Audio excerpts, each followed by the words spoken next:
Hello friends, welcome to my channel JV and JV made simple. So दोस्तों, आज के इस वीडियो लेसन में हम लोग डिस्कस करेंगे अपने बीएफएम का यूनिट नंबर 17, जो कि टॉपिक है ट्रेजरी प्रोडक्ट। इसके बेसिस पे हम लोग 80 एमसीक्यू डिस्कस करेंगे। तो दोस्तों, इस चैप्टर से जितने भी पॉसिबल एमसीक्यूज़ हैं वो हम लोग कवर करेंगे इस पार्टिकुलर वीडियोज़ के माध्यम से। तो अंतिम तक बने रहिएगा, आपका कंसेप्ट जो भी है वो सब क्लियर हो जाएगा। यदि आपने इसका थ्योरी वीडियो नहीं देखा है दोस्तों इस पार्टिकुलर टॉपिक का, तो आप थ्योरी वीडियो का लिंक मैं आपको टॉप राइट कॉर्नर में प्रोवाइड कर रहा हूँ, तो उसको जाकर आप एक बार देखिए। थ्योरी वीडियोज़ को आप देखिए एक बार, और तब जाके इस पर एमसीक्यू सॉल्व कीजिए, तो आपका कंसेप्ट एकदम क्रिस्टल क्लियर होगा। दोस्तों, शुरुआत करने से पहले मैं अपने चैनल पे मैं अपना जो बीएफएम का जो मॉक टेस्ट कंडक्ट करा रहा हूँ उसके बारे में बताना चाहता हूँ आपको।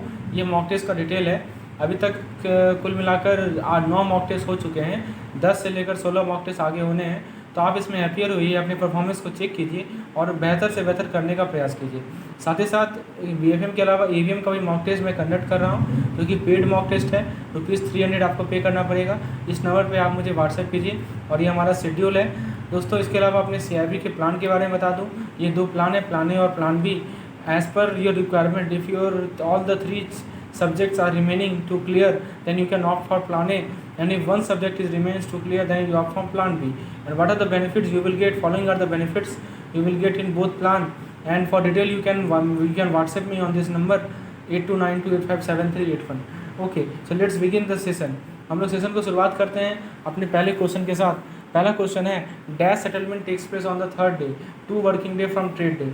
तो आपके सामने ऑप्शन है स्वैप, फॉरवर्ड, स्पॉट और रेपो। तो 3rd डे में हमारा स्पॉट रेट होता है, so option number C is correct. इसका गलती से यहाँ पे स्वैप लिखा गया है दोस्तों। इसका करेक्ट आंसर होगा इसको मैं सही कर देता हूँ। इसका सही आंसर है स्पॉट रेट। ठीक है, इसका ऑप्शन नंबर ए नहीं होगा, ऑप्शन नंबर सी आंसर होगा इसका। ठीक है, that is called as spot rate. चलिए आगे देखते हैं दोस्तों। नेक्स्ट क्वेश्चन है, the TOD that is today and TOM that is tomorrow rates are generally quoted at discount to dash rate. तो दोस्तों, आपको पता होना चाहिए कि जो टीओडी है और टीओएम रेट है वो डिस्काउंट पे कोट होता है किस रेट से। तो वो डिस्काउंटेड होता है स्वैप, फॉरवर्ड, स्पॉट और रेपो। तो वो डिस्काउंटेड होता है दोस्तों हमारे स्पॉट रेट से। So option number C is correct. Question number 3 कर रहा है कि इनमें से कौन सा स्टेटमेंट नॉट करेक्ट है। यहाँ ध्यान से पढ़िए, क्वेश्चन में लिखा गया है नॉट करेक्ट। ठीक है, with regard to TOD and TOM. तो टीओडी और टीओएम के रिगार्डिंग कौन सा स्टेटमेंट इनकरेक्ट है। पहला कह रहा है rates are generally quoted at discount to spot rate. दूसरा कह रहा है rates are less favourable to the buyer of currency. तीसरा कह रहा है rates are generally quoted at premium to the spot rate. और चौथा कह रहा है नन ऑफ दिस। दोस्तों, क्वेश्चन है नॉट करेक्ट। तो जो हमारा रेट्स होता है टीओडी और टीओएम में, ठीक है, वो कोट होता है premium to spot rate. So option number C is correct. ठीक है, सी इज इनकरेक्ट। बाकी वो डिस्काउंट पे कोट होता है, पता है हमें, लेस फेवरेबल होता है बायर के लिए, ये भी पता है हमें, और ये गलत है। ये जो है इस क्वेश्चन के पर्सपेक्टिव में यही स्टेटमेंट आपका क्या है, सही है। ठीक है, आगे देखते हैं क्वेश्चन नंबर 4। जब the following statements are correct regarding TOD and TOM. तो मैंने अभी बताया कि टीओडी टीओएम में रेट जो होता है वो डिस्काउंट पे कोट होता है, और ये रेट्स लेस फेवरेबल होता है करेंसी के बायर के लिए। So option number 2 and 3 are correct, 1 is wrong. आपसे पूछा है, करेक्ट पूछा गया है, तो 2 एंड 3, तो option number C is correct. Question number 4, option number C is correct.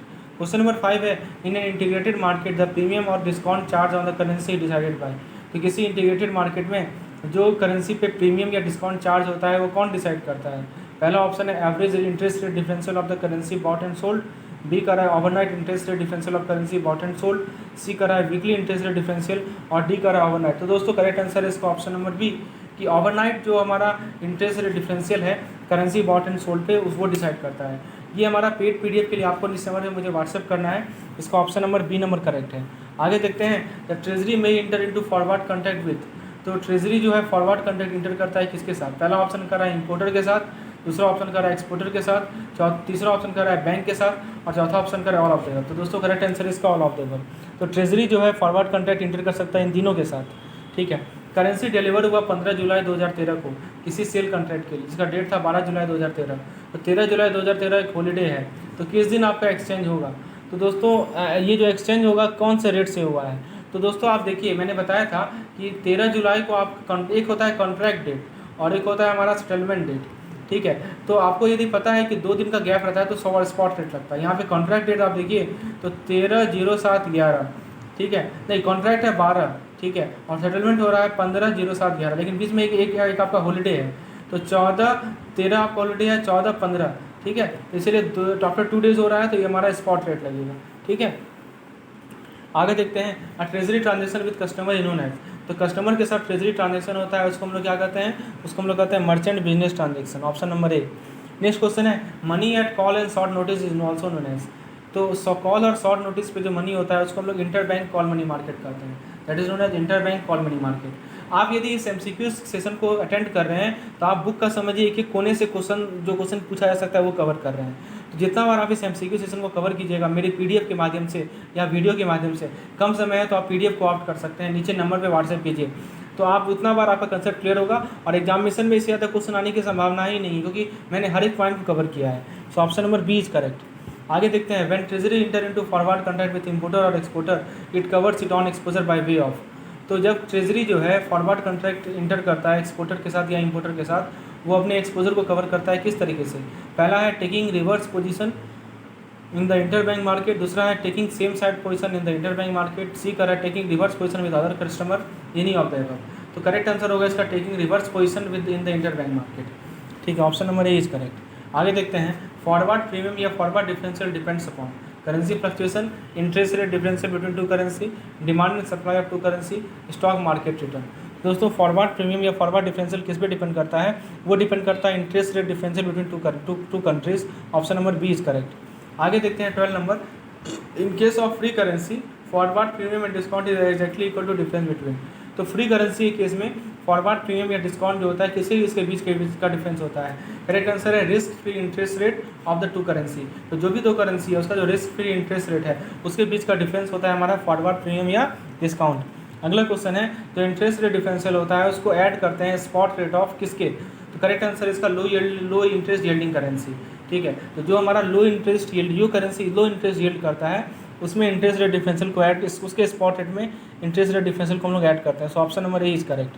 14 number question है the interest rate differential is added to the spot rate of.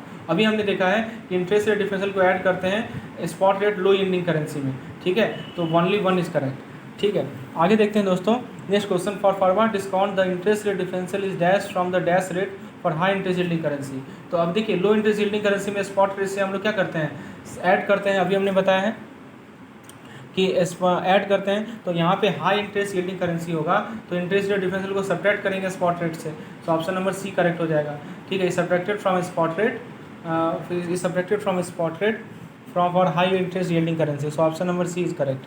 आगे देखते हैं interest rate differential is dash from spot rate for dash interest yielding currency, ठीक है, for representing forward discount. तो यहाँ discount है मतलब सब्ट्रैक्ट होगा, ठीक है। और सब्ट्रैक्ट होता है हमारा किस केस में, हम लोग हाई यील्डिंग करेंसी में क्या करते हैं डिडक्ट करते हैं, तो ऑप्शन नंबर बी करेक्ट होगा।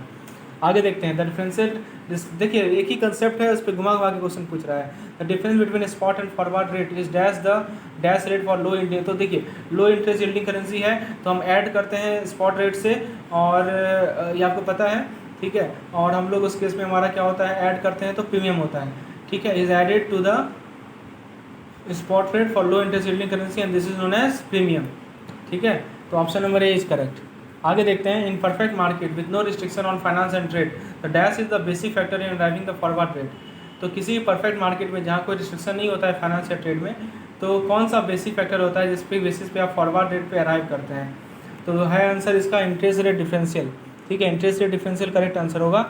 19 नंबर क्वेश्चन है forward rate fully reflect interest rate differential only इन।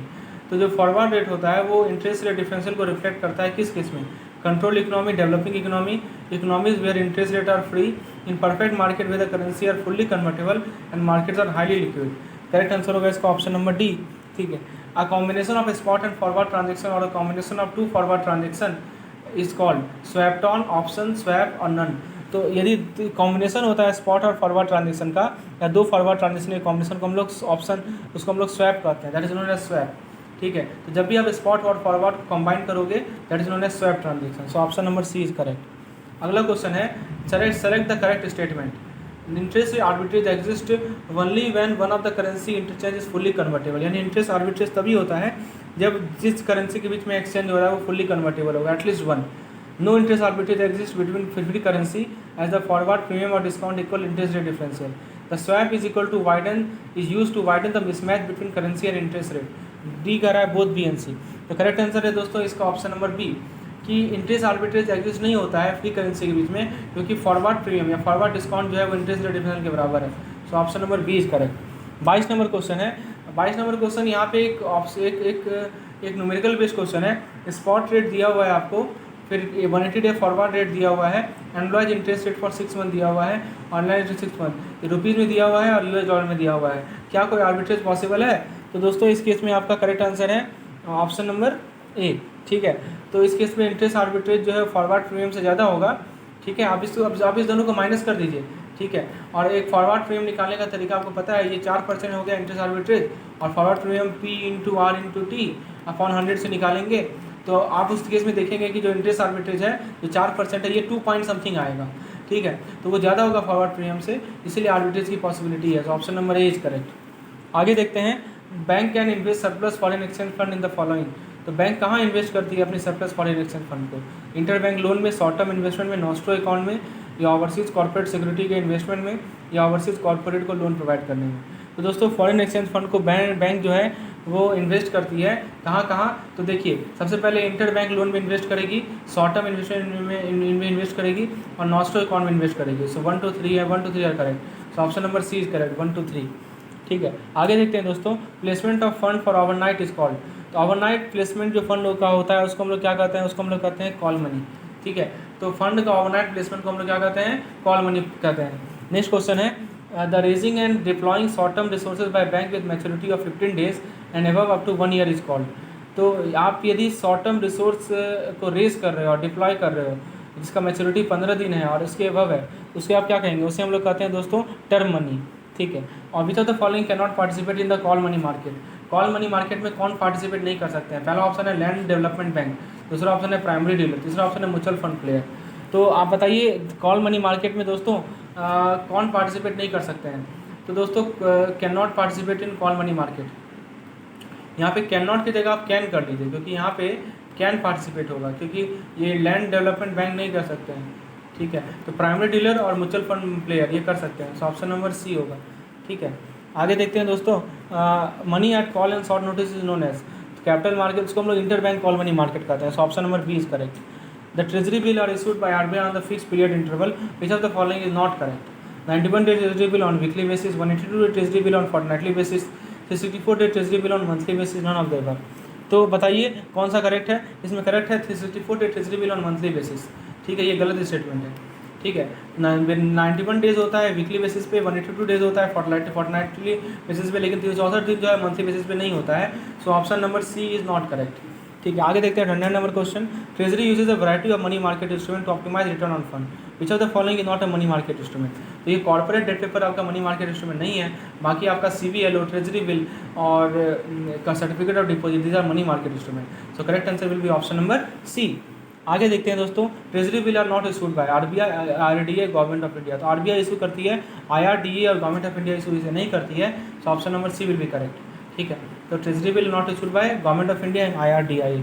ठीक है, सॉरी, यहाँ पे देखिए गवर्नमेंट ऑफ इंडिया के द्वारा इशू किया जाता है, RBI इसके बिहाफ में इशू करती है। तो आप 1 और 2 आर करेक्ट। ठीक है, आगे देखते हैं दोस्तों, treasury bill are discounted short term डेब्ट security with maturity of up to 1 year. तो option number A is correct. Who issue treasury bill? तो RBI इशू करती है as agent of central government. ठीक है, so option number A is correct. Consider the following statement in context with treasury bill. कुछ statement दी गई है, पहला है they are issued by government of India on behalf of RBI, they are mostly for short term borrowing, treasury bill can not be purchase by any person resident in India. देखिए third number तो गलत है। ठीक है, government of India इसे issue करती है, ये स्टेटमेंट सही है आपका, ये थर्ड नंबर गलत है। और they are mostly for short term borrowing, ये स्टेटमेंट आपका सही है। ठीक है, शॉर्ट टर्म बोरोइंग के लिए होता है। तो आप करेक्ट पूछ रहा है, तो आप देख सकते हैं कि 1 और 2 करेक्ट है। ठीक है, देखिए issued by government of India, ये गलत है दोस्तों। RBI इशू करती है गवर्नमेंट ऑफ इंडिया के बिहाफ में, ये उल्टा लिख दिया है। ऑप्शन नंबर 1 भी गलत है और 3 तो गलत है ही, केवल 2 सही है। ठीक है, only 2 is correct. So C number is correct. आगे देखते हैं, the interest on treasury bill is in the form of. Treasury bill पे जो इंटरेस्ट होता है वो किस फॉर्म में होता है? Floating rate, fix rate, bye way of discount, any of the above. दोस्तों ट्रेजरी बिल पे जो इंटरेस्ट होता है वो होता है हमारा डिस्काउंट पे। ठीक है, आपको पता होगा कि ट्रेजरी बिल पे जो इंटरेस्ट होता है वो किस बेसिस पे होता है? On the basis of discount. अगला क्वेश्चन है, which treasury bill auction on non reporting week, 364 day, 91 day, 182 days all the day. तो नॉन रिपोर्टिंग वीक में कौन सा ट्रेजरी बिल ऑक्शन होता है? तो वो है 182 days treasury bill. Next question है commercial paper can not be issued by, commercial paper कौन इशू नहीं कर सकता है? Corporate, primary dealer, financial institution और बैंक्स। तो कमर्शियल पेपर दोस्तों हमारा बैंक्स इशू नहीं कर सकती है, बाकी कॉर्पोरेट, प्राइमरी डीलर और फाइनेंशियल इंस्टीट्यूशन इसे इशू कर सकते हैं। ठीक है, नेक्स्ट क्वेश्चन है commercial paper are issued with minimum maturity of, तो मिनिमम मैच्योरिटी कमर्शियल पेपर का 7 दिन होता है और मैक्सिमम मैच्योरिटी 1 ईयर होता है। So option number B is correct. Minimum maturity is 7 days whereas maximum maturity is 1 year. Option number B is correct. 38 number question है commercial paper are issued in the denomination of dash and multiple thereof, तो commercial paper किसके denomination में issue किया जाता है? तो दोस्तों वो 1 लाख के मल्टीपल में होता है, 5 लाख के मल्टीपल में होता है। So option number A is correct. ठीक है, 5 लाख एंड इट्स मल्टीपल। ठीक है, नेक्स्ट क्वेश्चन है the requirement for issuing a commercial paper are the company should issue CP, issuing CP should have minimum credit of P2, bank can invest in CP only if issued in demat form, the minimum amount of CP is ₹5 lakh. तो बताइए commercial paper के लिए requirement क्या है? तो दोस्तों सभी के सभी रिक्वायरमेंट है, चाहे आप 1 बोले, 2 बोले और 3 बोले, all of this are basic requirement regarding commercial paper. Company का रेटिंग P2 होना चाहिए, बैंक तभी इन्वेस्ट करेगी सीपी में जब वो डीमैट फॉर्म में इशू होता है, और मिनिमम अमाउंट ऑफ सीपी जो होता है वो 5 लाख होता है। So option number D is correct. 14 number question है commercial paper can be issued by all corporate with net worth of at least 10 crore, 5 crore can be issued only by bank. तो correct answer है इसका वो हर एक कॉर्पोरेट जिनका नेटवर्थ एटलीस्ट 5 करोड़ का है वो कमर्शियल पेपर को इशू कर सकती है। So option number C is correct. 41 number है सीपी के रिगार्डिंग कौन सा स्टेटमेंट करेक्ट नहीं है? सीपी एक नेगोशिएबल इंस्ट्रूमेंट है, सीपी को प्रॉमिसरी नोट के फॉर्म में इशू किया जाता है। तो देखिए बी तो साफ गलत है, अभी हमने बताया डीमैट फॉर्म में इशू होता है। ठीक है, देखिए सीपी जो है लिक्विडिटी रिस्क को कैरी करता है। मिनिमम पीरियड कितना है सर्टिफिकेट ऑफ डिपॉजिट का? 7 दिन। फिर सर्टिफिकेट ऑफ डिपॉजिट कौन इशू करता है? तो हमने बताया दोस्तों secretary bank and financial institution. ठीक है, मिनिमम मैक्सिमम मैच्योरिटी कितना है? तो 7 दिन है और 12 महीना है। फिर मिनिमम और मैक्सिमम अमाउंट कितना है? तो 1 लाख है, मैक्सिमम आपका मल्टीपल होगा। ठीक है, 1 लाख, तो option number A is correct. Maximum का कोई लिमिट नहीं है। फिर which are the following statement is correct. तो देखिए रेपो आरबीआई क्यों यूज करती है कि आपको इंटर बैंक मनी मार्केट में लिक्विडिटी को बढ़ाने के लिए, और रिवर्स रेपो को क्या करती है? घटाने के लिए। देखिए रेपो में क्या होता है कि रेपो इंटरेस्ट रेट बढ़ा देती है, तो रेपो वो रेट होता है जहाँ जिस रेट पे बैंक जो है आरबीआई से फंड को बोरो करती है। ठीक है, तो यदि रेट बढ़ा देगी, ठीक है, तो क्या होगा? तो जो है आपका तो उस केस में आपको क्या होगा कि इंटर बैंक देखिए इंटर बैंक का बात हो रहा है यहाँ पे, मार्केट जो है इंटर बैंक मार्केट की बात हो रही है। ठीक है, तो उस केस में लिक्विडिटी बढ़ जाती है। रिवर्स रेपो में क्या होता है? लिक्विडिटी आपकी घट जाती है। ठीक है, आगे देखते हैं दोस्तों। In repo transaction we can not participate, authorise dealer, bank, financial institution, all of them participate. Repo transaction में कौन पार्टिसिपेट नहीं कर सकता है? तो ये सभी के सभी पार्टिसिपेट कर सकते हैं, ऑथराइज डीलर, बैंक और financial institution. In repo transaction the principal amount exchange against the security is lower than market value of security, this margin is this called. तो जो मार्जिन होता है उसको हेयर कट कहते हैं। ठीक है, infusion of liquidity to RBI is done through dash from bank under a dash transaction. तो लिक्विडिटी को इन्फ्यूज करना है तो कैसे करेगी वो?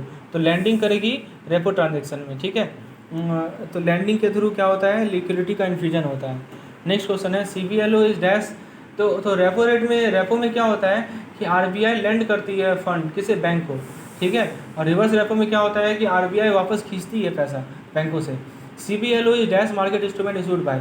तो CBLO एक आपका मनी मार्केट इंस्ट्रूमेंट है जो कि CCIL इशू करती है। So option number B is correct. Transaction from under CBLO में have a term ranging from. तो CBLO में ट्रांजेक्शन का टाइमिंग पूछ रहा है, तो वो टाइमिंग होता है आपका 1 दिन से 1 साल। Option number D is correct. Which are the following is correct regarding CBLO। CBLO एक मनी मार्केट इंस्ट्रूमेंट है, CCIL लॉन्च करती है। CBLO एक रेपो इंस्ट्रूमेंट है। ठीक है, borrower can deposit government security with CCIL and borrow against such security from other at fixed ranging, ये भी सही है। CCIL acts like intermediary. तो आप देख सकते हैं सभी के सभी स्टेटमेंट आपके सही हैं। 53 नंबर क्वेश्चन है the sale of security with the commitment to repurchase the same security at later date is called. आप यदि सिक्योरिटी को बेच रहे हैं इस कमिटमेंट के साथ कि आप उसे वापस खरीदेंगे लेटर डेट में, उसे क्या कहते हैं हम लोग?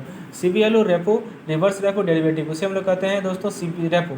ठीक है, नेक्स्ट क्वेश्चन है a bank lend some amount of money to mutual fund under CBLO, the counter party of bank is.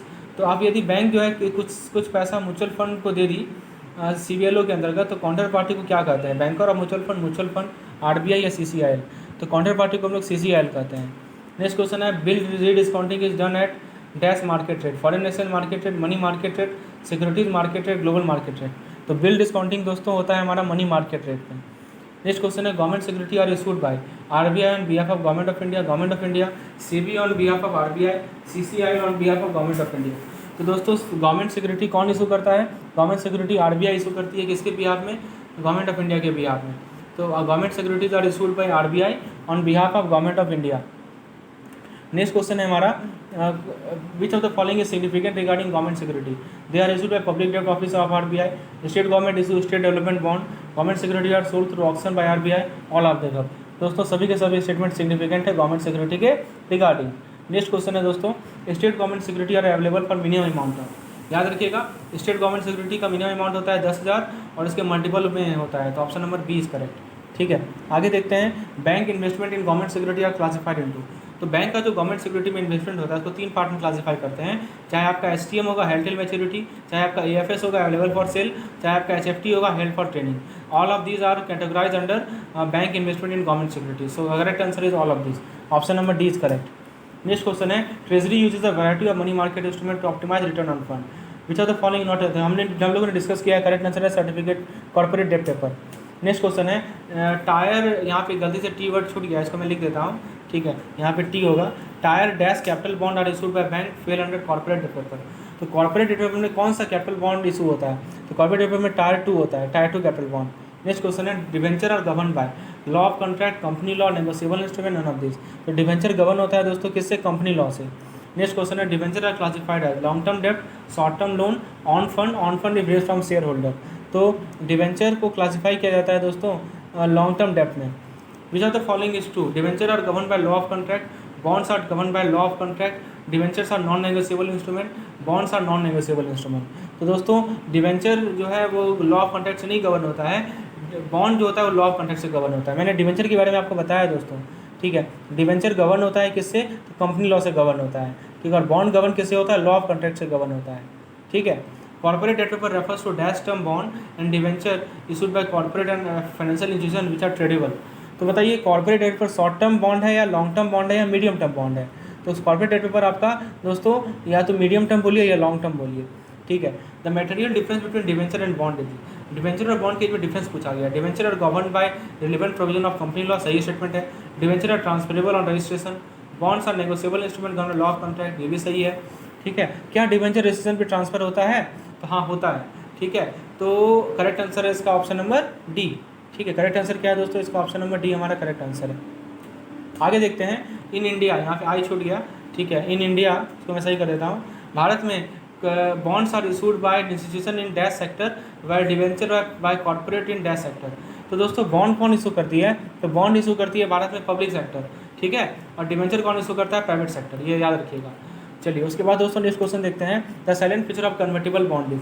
तो कन्वर्टेबल बॉन्ड को बस आपको एक ऑप्शन देता है कि आप उसको बॉन्ड को इक्विटी में कन्वर्ट कर सकते हैं फिक्स डेट में या during a fix period and the price is pre determine.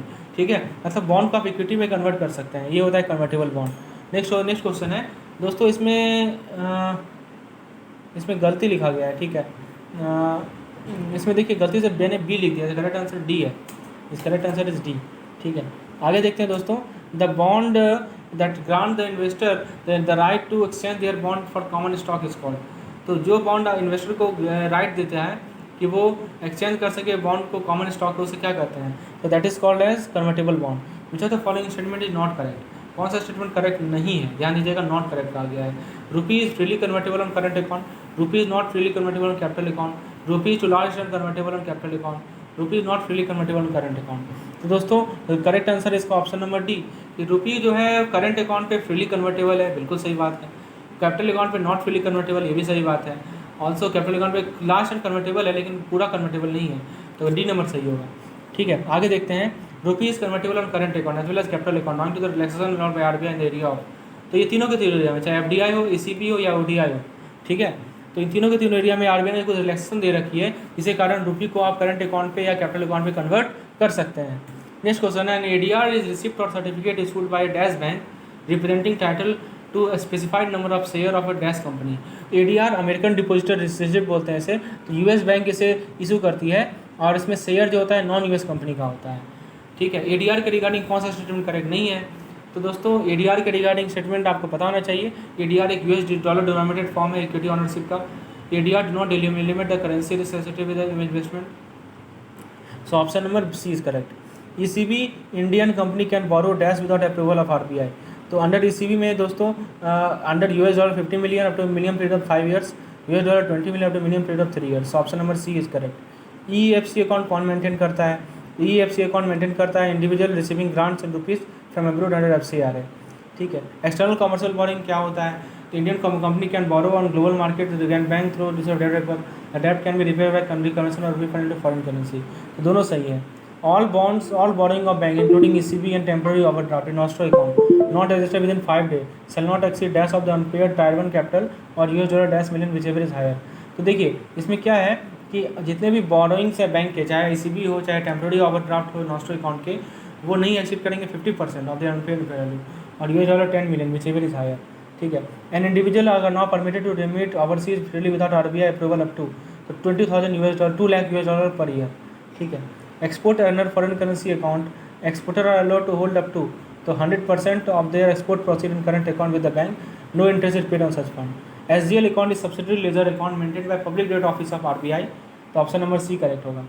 ठीक है. Notice money refers to, notice money में क्या होता है कि placement of fund beyond overnight but not exceeding 14 days. Which of the following are domestic credit rating agency approved by RBI for purpose of credit rating to determine risk weight for rated exposure. तो देखिए इसमें जो है अपना जो domestic credit है वो है दोस्तों आपका डोमेस्टिक क्रेडिट में आज ये देखिए ये जो फिच है वो डोमेस्टिक क्रेडिट नहीं, वो इंटरनेशनल क्रेडिट है. बाकी ब्रिक वेयर केयर और SMERA all of these are domestic credit. So correct answer हो जाएगा हमारा दोस्तों ऑप्शन नंबर 4 C. तो ये था हमारा 82 क्वेश्चन का सेट. होपफुली आपने इसे समझा होगा. तो यदि लेसन पसंद आया हो तो एक लाइक जरूर कर दीजिए. PDF की रिक्वायरमेंट है इस नंबर में मुझे व्हाट्सएप कीजिए. मिलते हैं हम लोग अपने नेक्स्ट वीडियो में. वीडियो को लाइक कीजिए, चैनल को शेयर कीजिए और इसे सब्सक्राइब कीजिए. धन्यवाद.